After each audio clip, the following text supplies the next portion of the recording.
Hi, this is Dr. Meghna Gopal Reddy, Founder Director, Sri Meghna Shiksha Samstha Vijayanagaram, Mentor, AP Civil Services. Advanced GK and current affairs సిరీస్లో భాగంగా మనం తమిళనాడు రాష్ట్రాన్ని తీసుకున్నాం. Part 1, part 2గా దాన్ని పూర్తి చేయడం జరిగింది. ఆ తర్వాత పర్యావరణం, సుస్థిరాభివృద్ధి, కరెంట్ అఫైర్స్ 2020 6 నెలల రౌండప్ చూసాం.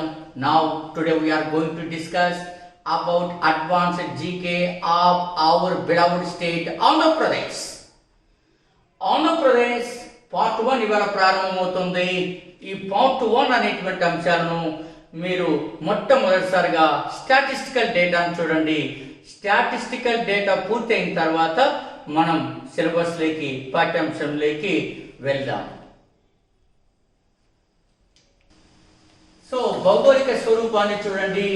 ఉత్తరం, దక్షిణం, పడమర, తూర్పు ఇవి భౌగోళిక స్వరూపంలో ఉన్నటువంటి రాష్ట్రాలు. ఉత్తరం తెలంగాణ, ఛత్తీస్గఢ్, ఒడిశా, తూర్పున బంగాళాఖాతం, దక్షిణాన తమిళనాడు, పడమర కర్ణాటక రాష్ట్రాలు ఆంధ్రప్రదేశ్ రాష్ట్రానికి సరిహద్దుగా ఉన్నాయి. ప్రశ్న ఎలా అడిగే అవకాశం ఉంది? ఆంధ్రప్రదేశ్ రాష్ట్రానికి సరిహద్దు రాష్ట్రాల సంఖ్య ఎంత? ఖచ్చితంగా ఇలాంటి బిట్లు వచ్చేటువంటి అవకాశం ఉంది. అప్పుడు తెలంగాణ, ఛత్తీస్గఢ్, ఒడిశా 3, తమిళనాడు 4, కర్ణాటక 5. ఆన్సర్ ఏమవుతుంది? 5 అవుతుంది. నెక్స్ట్ ఆంధ్రప్రదేశ్ అధికారిక చిహ్నాలు. రాష్ట్ర చిహ్నం పూర్ణకుంభం, రాష్ట్ర చెట్టు కృష్ణ జింక, శాస్త్రీయ నామం ఆంటిలోప్ కిర్వికోప్రా. నెక్స్ట్ రాష్ట్ర పక్షి రామచిలుక, సిట్టాకులో క్రమేరి. నెక్స్ట్ రాష్ట్ర పుష్పం మల్లె పువ్వు, జాస్మిన్ అర్క్యులేటం. నెక్స్ట్ రాష్ట్ర చెట్టు వేప, అజాడిరిక్టా ఇండికా. నెక్స్ట్ రాష్ట్ర పండు మామిడి, మాంజిఫెరా ఇండికా. రాష్ట్ర చేప మ్యూరల్, చెన్నా స్ట్రియాటా. ఇవి ఆంధ్రప్రదేశ్ రాష్ట్ర చిహ్నాలు, శాస్త్రీయ నామం. ఇందులో వెరీ ఇంపార్టెంట్, నేను ఇప్పుడు టిక్ చేస్తున్నాను జెంటిల్మెన్. సో రాష్ట్ర జంతువు, అంతేకాకుండా రాష్ట్ర పక్షి, సో రాష్ట్ర చేప ముఖ్యమైనటువంటి అంశాలుగా మీరు గుర్తించాల్సి ఉంటుంది. నా ఎక్స్పెక్టేషన్. గణాంకాలు 2019-20 సామాజిక ఆర్థిక సర్వే ఆధారంగా ఈ లెక్కలు చెప్పడం జరుగుతుంది. విస్తీర్ణం 1,62,970 చదరపు కిలోమీటర్లు. విస్తీర్ణంలో ఆంధ్రప్రదేశ్ స్థానం 8వ స్థానం. జనాభాలో ఆంధ్రప్రదేశ్ స్థానం 10వ స్థానం. సో జనాభా రమారం 5 కోట్లకు దగ్గరగా ఉంటుంది. వెరీ ఎగ్జాక్ట్ ఇన్ఫర్మేషన్ 49.58 మిలియన్లు 2011 లెక్కల ప్రకారం. కానీ ఈ రెండు బిట్ కంటే ఈ బిట్ ఇంపార్టెంట్ అవుతుంది. దేశ జనాభాలో ఆంధ్రప్రదేశ్ స్థానం ఎంత అంటే 4.10% అనేది ఇంపార్టెంట్. అదే రకంగా పట్టణీకరణ 29.47%తో ఉన్నది. అక్షరాస్యత 67.35%తో ఉన్నది. మహిళా అక్షరాస్యత 59.96 చాలా ఇంపార్టెంట్. సార్ నేను ఇక్కడ మీకు ఒక విశేషాన్ని చెప్పాలి. గతంలో మన పంచాయతీ కార్యదర్శి పరీక్షల్లో మనకి దీనిపైన బిట్ ఇచ్చాడు అక్షరాస్యతలో. కానీ ఏమని ఇచ్చాడు? జాతీయ స్థాయి అక్షరాస్యత అని ఇచ్చినప్పుడు మనకి సామాజిక ఆర్థిక సర్వేలో దేశ అక్షరాస్యత 72.98% అన్నారు. కానీ ఇది ఇవ్వకుండా ఆప్షన్స్ లో 74.04% అని ఇచ్చారు. అంటే ఇది నెట్ లో ఇలా ఉంది. ఇంటర్నెట్ ప్రకారం 74.04%. ఆంధ్రప్రదేశ్ సామాజిక ఆర్థిక సర్వే ప్రకారం 72.98. అంటే వాడి సామాజిక ఆర్థిక సర్వే కూడా ఒక్కొక్కసారి పట్టించుకోవడం లేదు. 74.04 అంటే 04 దానికే ఎక్కువ ఇన్ఫర్మేషన్ ఇవ్వడం జరిగిందని మీరు దయచేసి గమనించవలేను. నెక్స్ట్ జనసాంద్రత 304. అదే భారతదేశంలో జాతీయ స్థాయిలో 382. స్త్రీ పురుష నిష్పత్తి ఆంధ్రప్రదేశ్ 997, జాతీయ స్థాయిలో 943. సో అటవీ విస్తీర్ణం 22.63%. అంకెలలో చెప్తే 36.88 లక్షల హెక్టార్. ఆంధ్రప్రదేశ్ 9వ స్థానంలో ఉంది దేశంలో. ఇక ఆంధ్రప్రదేశ్లో మండలాలు 676. ఎక్కువ మండలాలు కలిగిన జిల్లా చిత్తూరు 66, తక్కువ మండలాలు కలిగిన జిల్లా విజయనగరం 34. గ్రామ పంచాయతీలు 13,371. Local government directory India website ప్రకారము ఈ ఇన్ఫర్మేషన్. కార్పొరేషన్లు 16, మున్సిపాలిటీలు 79, నగర పంచాయతీలు 18, రెవెన్యూ డివిజన్లు 50, సెజ్లు 19, సెజ్ లేని జిల్లా విజయనగరం. ఇక వన్యప్రాణి సంరక్షణ కేంద్రాలు 13, నేషనల్ పార్కులు 3, జూ పార్కులు 2, బయోస్ఫియర్ రిజర్వ్ 1, అది Seshachalam. Seshachalam. Thank you gentlemen. ఇక్కడితో అధికారిక గణాంకాలు ముగిశాయి. నెక్స్ట్ మనం అడ్వాన్స్డ్ జీకేలో ఎలాంటి అంశాలు ఉంటాయో లెట్స్ వాచ్. సో ఆంధ్రప్రదేశ్ రాష్ట్రానికి సంబంధించినంత వరకు అనేక గణాంకాలను కొత్త ఏజెన్సీల ప్రకారం అందించిన సమాచారాన్ని ఇప్పుడు పరిశీలించాం. ఇప్పుడు చూడబోతున్నాం. ఆంధ్రప్రదేశ్ గురించి చెప్పేటప్పుడు ఆంధ్ర అనేటువంటిది చరిత్ర లోతుల గతిలోకి మనం కానీ వెళ్ళినట్లయితే ఆంధ్ర అనే పదము అంధ్ర అనే పదము నుంచి వచ్చిందని మనకు అర్థమవుతుంది. ఆంధ్ర కాలక్రమంలో ఆంధ్ర పదంగా మారింది. ఈ ఆంధ్ర అనేటువంటి పదము తొలిసారిగా ఋగ్వేదములోని ఐతరేయ బ్రాహ్మణంలో చెప్పడం జరిగినది. ఐతరేయ బ్రాహ్మణంలో జాతులను సూచించే పదాలు 46 ఉన్నట్లుగా మనకి స్పష్టమవుతున్నది. అంధ్ర, ముతుగుల, శబరి, పులింద లాంటి 46 పదాలు ఐతరేయ బ్రాహ్మణంలో సూచించడం జరిగినది. అవి జాతిని సూచిస్తాయి అంటారు. అలాంటి అంధ్ర అనే పదం కాలక్రమంలో ఆంధ్రగా మారి ఈవేళ ఆంధ్రప్రదేశ్గా మనకు రూపాంతరము చెంది ఉంది కాలక్రమంలో. అలాంటి అంశాలు మనగానే చూస్తే పరీక్షల కోణంలో అత్యంత ముఖ్యమైనటువంటి అంశం ఆంధ్ర సురత్రాణ. ఆంధ్ర సురత్రాణ ఎవరికి బిరుదు అని ప్రశ్న అడిగేటువంటి అవకాశం ఉన్నది. It's very important. ఆంధ్ర సురత్రాణ నాయక రాజ్యానికి చెందిన కాపయ నాయక ఇతనికి ఆంధ్ర సురత్రాణ అనే బిరుదు ఉన్నది. ఆంధ్ర సురత్రాణ అనేటువంటి అంశం వచ్చినప్పుడు ఖచ్చితంగా భారతదేశ చరిత్రలో హిందూ సురత్రాణ అనే బిరుదు ఎవరికి వచ్చినది అంటారు. హిందూ సురత్రాణ మేవార పాలకుడైన రాణా కుంభ హిందూ సురత్రాణగా పేరుగాంచడం జరిగినది. అలాంటి ఆంధ్రప్రదేశ్లో పెరిగానే చూస్తే అమరావతి అనేటువంటి దానికి ధరణికోట లేక ధాన్యకటకము అని పేరు. అలా ధరణికోట ధాన్యకటకంగా పేరుగాంచిన ఆ అమరావతి ప్రాచీన ఆంధ్ర రాజ్యానికి గొప్ప రాజధానిగా వెలసిల్లిందని మనకి చరిత్ర పుస్తకాలు చూస్తే అర్థమవుతాయి. ఆనాటి అమరావతి నేటి ఆంధ్రప్రదేశ్ కూడా రాజధానిగా నిర్ణయించడం జరిగినది. అయితే 3 రాజధానులు అనేటువంటి అంశం మన మధ్య చర్చకు వస్తూ ఉన్నది. అది వేరే విషయం. మీరు కనుక ఆంధ్రప్రదేశ్ రాష్ట్రాన్ని కనుక సూచించినప్పుడు చరిత్రలో మీరు కనుక చూస్తే మంచి అడ్వాన్స్ జీకే పెట్టి వస్తుంది. అమరావతి శిల్పకళ. అమరావతి శిల్పకళ అనేది మనకు భారతదేశంలో ఒక గొప్ప శిల్పకళ. ఎందుకో తెలుసా? మనకి గాంధార శిల్పకళ, మధుర శిల్పకళ అనే పేర్లు ఉన్నాయి. గాంధార మధుర శిల్పకళల కంటే అమరావతి శిల్పకళ చాలా ప్రాముఖ్యత కాంచింది. తెలుసా? ఇందులో మనకి అత్యంత ఖరీదైన పాలరాయిని వాడడం జరిగినది. గాంధార శిల్పకళలో బ్లాక్ గ్రానైట్ను వాడితే, మధుర శిల్పకళలో ఎర్రటి ఇసుకరాయిని వాడితే, అమరావతి శిల్పకళలో పాలరాయిని వాడారు. అందుకే అమరావతి శిల్పకళ అత్యంత ఖరీదైనటువంటి శిల్పకళ అంటారు. శాతవాహనుల యొక్క కాలానికి చెందినటువంటి శిల్పకళకి అమరావతి శిల్పకళ. ఈ రకంగా మనగా ఆలోచన చేసినప్పుడు మనకి ఆంధ్రప్రదేశ్లో అత్యంత ఆసక్తికరమైనది అమరావతి బౌద్ధ స్తూపం. అమరావతి బౌద్ధ స్తూపం ఒకప్పుడు ప్రాచీన ప్రపంచ చరిత్రలో అతిపెద్ద బౌద్ధ స్తూపం. Not now. ప్రస్తుతం ప్రపంచంలో అతిపెద్ద బౌద్ధ స్తూపం ఇండోనేషియాలో ఉన్న బొదోర్ బౌద్ధ స్తూపము. అమరావతి బౌద్ధ స్తూపాన్ని నిర్మించినటువంటి వాడు ఎవరని మీకు ప్రశ్న అడిగితే నాగాశోకుడు. బొదోర్ బౌద్ధ స్తూపాన్ని నిర్మించినటువంటి వాడు ఎవరని మీకు ప్రశ్న వస్తే శైలేంద్ర రాజ్యానికి చెందినటువంటి 2వ పూర్ణవర్మ. ఈ రకంగా అమరావతిలో నిర్మించబడినటువంటి బౌద్ధ స్తూపము ఆ తర్వాత శాతవాహనుల కాలంలో అనేక మార్లు మరమ్మతులకు గురైంది. ప్రస్తుతం ఇది చరిత్ర కాలగర్భంలో కలిసిపోయినది. అందుకే ప్రస్తుత ప్రపంచంలో అతిపెద్ద బౌద్ధ స్తూపం బొదోర్ బౌద్ధ స్తూపము. ఆ దానిని నిర్మించినది శైలేంద్ర రాజ్యానికి చెందిన 2వ పూర్ణవర్మ. మరొకసారి మనగా ఆలోచన చేస్తే అడ్వాన్స్డ్ జీకేలో మాత్రమే ఈ అంశాలను ప్రస్తావిస్తున్నాం. నార్మల్ జీకే అయితే వేల బిట్లు చెప్పేవచ్చు. Need not necessary. అలాంటివి చదువుతూ కూర్చుంటే సమయము వృధా, అవకాశాన్ని కూడా కోల్పోయేటువంటి అవకాశం ఉన్నది. దయచేసి గమనించండి. నిపుణుల సలహాలు తీసుకుని మనం ముందుకెళ్లాల్సి ఉంటాయి.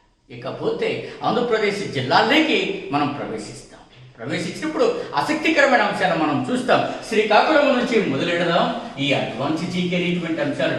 శ్రీకాకుళం ఆంధ్ర రాష్ట్ర చరిత్రలోనే కాకుండా భారతదేశ చరిత్రలో కూడా శ్రీకాకుళానికి ఒక ప్రముఖమైనటువంటి ప్రాధాన్యత ఉన్నది. ఏమిటో తెలుసా?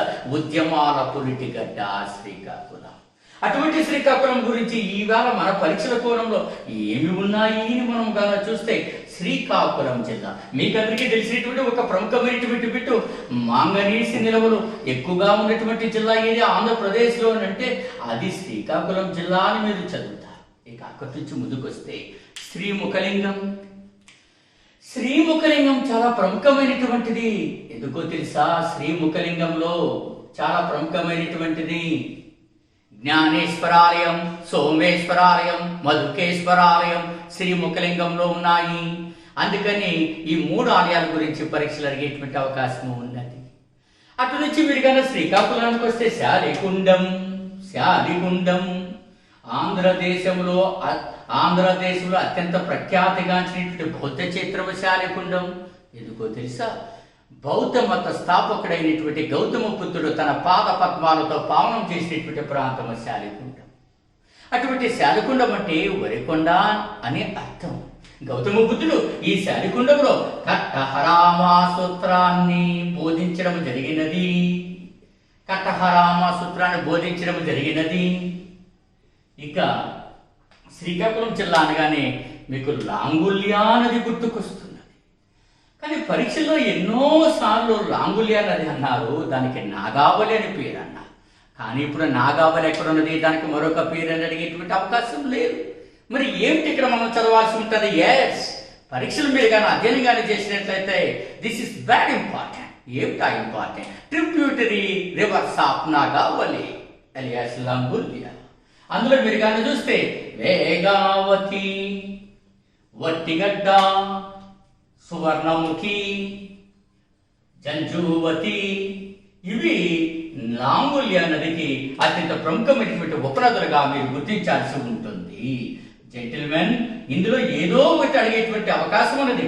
అందుకే నా ఎక్స్పెక్టేషన్ సువర్ణముఖి ఏ జిల్లాలో ఉన్నది అని అడుగుతాడు. ఎందుకో తెలుసా? స్వర్ణముఖి అనేటువంటి జిల్లా చిత్తూరు జిల్లాలో ఉన్నది కాబట్టి. సో లాంగుల్యా నదికి లేక నాగావళి నదికి ఉపనదులు వేగావతి, వట్టిగడ్డ, జంజూవతి, సువర్ణముఖి అని. ఇక ఇలాంటి యొక్క శ్రీకాకుళం జిల్లాలో అనేకమైనటువంటి స్టాండర్డ్ అంశాలు ఉన్నాయి, కానీ అవి ఆల్రెడీ అడిగివేసి ఉన్నాయి. నెక్స్ట్ మనం విజయనగరం జిల్లాలో మనం కానీ చూస్తే చాలా ఆసక్తికరమైనటువంటి అంశాలు విజయనగరం జిల్లాలో మనకు కనపడతాయి.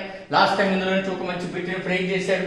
విజయనగరం జిల్లా ఆంధ్రప్రదేశ్లో విస్తీర్ణంలో అతి తక్కువ ఉన్నటువంటి జిల్లా విజయనగరం జిల్లా.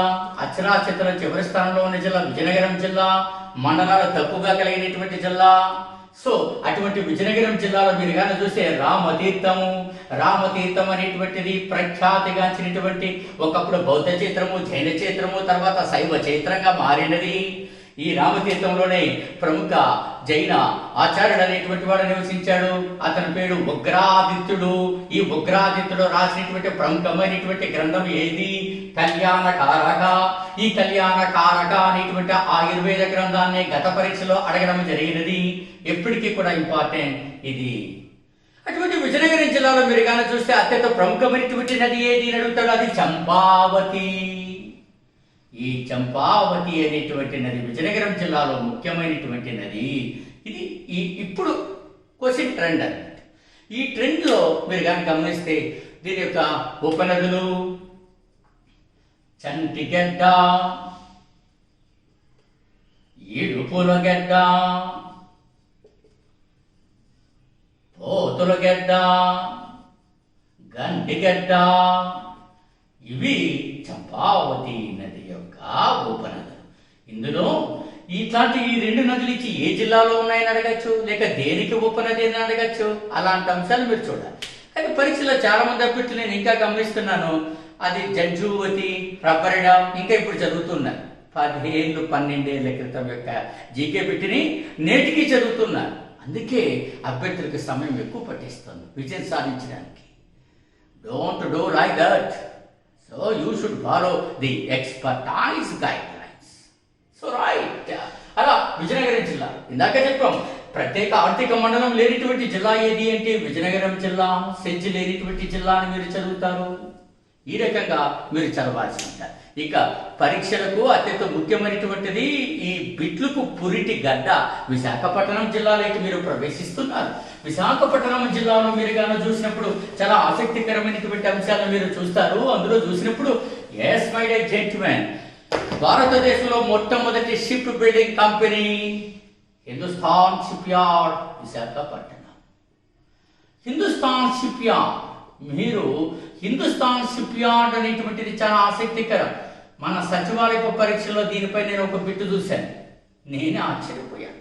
ఎందుకు ఆశ్చర్యపోయాను అంటే హిందుస్థాన్ షిప్ యార్డ్ అనేటువంటి కంపెనీ పూర్వపు పేరు పైన ఒక బిట్ అడగడం జరిగినది. Scindia steam navigation limited. Hindustan ship yard limited, Scindia steam navigation limited. So Scindia steam navigation limited. So ఇది దాని యొక్క మొట్టమొదటి.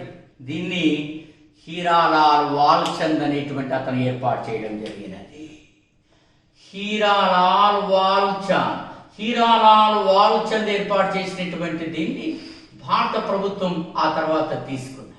స్వాతంత్రం రాకమునిపై 1941వ సంవత్సరంలో అప్పటి జాతీయ కాంగ్రెస్ పార్టీ అధ్యక్షుడైన డాక్టర్ బాబు రాజేంద్ర ప్రసాద్ ఈ కంపెనీకి శంకుస్థాపన చేయడం జరిగింది. డాక్టర్ బాబు రాజేంద్ర ప్రసాద్ ఈ కంపెనీకి శంకుస్థాపన చేసిన తర్వాత స్వాతంత్రం వచ్చినది. స్వాతంత్రానంతరం 1948లో మొట్టమొదటిసారిగా ప్రధాన హోదాలో జవహర్లాల్ నెహ్రూ విశాఖపట్నాన్ని సందర్శించి ఈ కంపెనీలో తయారైన మొట్టమొదటి నౌక జల్ ఉషా దీనికి జలప్రవేశం చేయించడం జరిగినది. అటు తర్వాత 1961వ సంవత్సరంలో హిందుస్థాన్ షిప్ యార్డ్ లిమిటెడ్ ను జాతీయం చేయడం జరిగినది. అటు తర్వాత 2010వ సంవత్సరంలో మినిస్ట్రీ ఆఫ్ షిప్పింగ్ నుంచి మినిస్ట్రీ ఆఫ్ డిఫెన్స్ కు ఈ కంపెనీని మార్చడం జరిగినది. ఇప్పుడు ఇది రక్షణ శాఖ పరిధిలో ఉన్నది. ఇలా చదువుకోవాలి. కానీ హిందుస్థాన్ షిప్ యార్డ్ లిమిటెడ్ ఎక్కడ ఉన్నది అని చదువుకుంటే లాభం. This is advanced GK style. అలాంటి ఈ పంచాయతీ కార్యదర్శి మరియు సచివాలయపు పరీక్షలో లాస్ట్ టైం ఒక మంచి బిట్ అడిగాడు. ఇదే విశాఖ జిల్లాలో ఏమన్నాడు? 2 నదుల పేర్లు ఇచ్చి ఇవి ఏ జిల్లాలో ఉన్నాయి అని అడిగాడు. కాబట్టి పరీక్షల ట్రెండ్ను దయచేసి గమనించి, ఆ నదులు కూడా మీరు ఎప్పుడూ చదువుతున్న నదులు కాదు. వాడు ఇచ్చినది వరాహ, తాండవ నదులు. విశాఖ జిల్లాలో ఉన్న నదులేవి? శారద, వరాహ, తాండవ,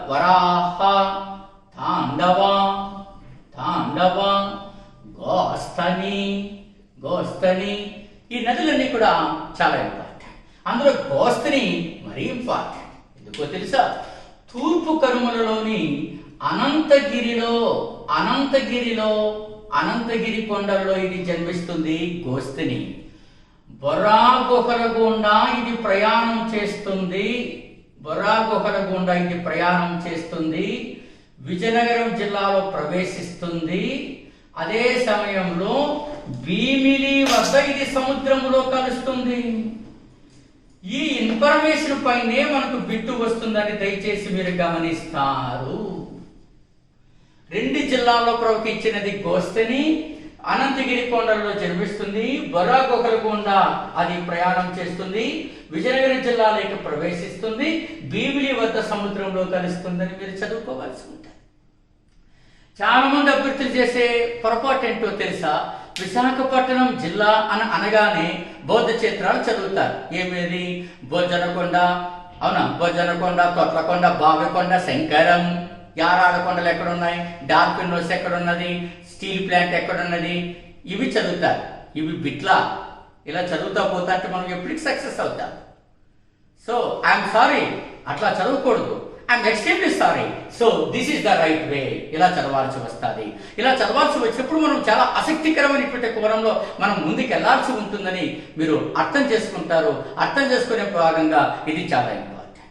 అలాంటి విశాఖపట్నం, ఈ విశాఖపట్నం చరిత్రలో కనుక మీరు కానీ చూస్తే చోళ చాళుక్య వంశ స్థాపకుడైనటువంటి గ్రోత్తుంగ చోళుడు అనేటువంటి అతను ఈ విశాఖపట్నాన్ని నిర్మించి ఓడరేవు వసతులు కల్పించాడని మనకు చరిత్ర పుస్తకాలు తెలియజేస్తూ ఉన్నాయి. అందుకని మొట్టమొదటిసారిగా విశాఖ నిర్మాత ఎవరంటే గ్రోత్తుంగ చోళుడు. ఇది మీరు అర్థం చేసుకోవాల్సి ఉంటుంది.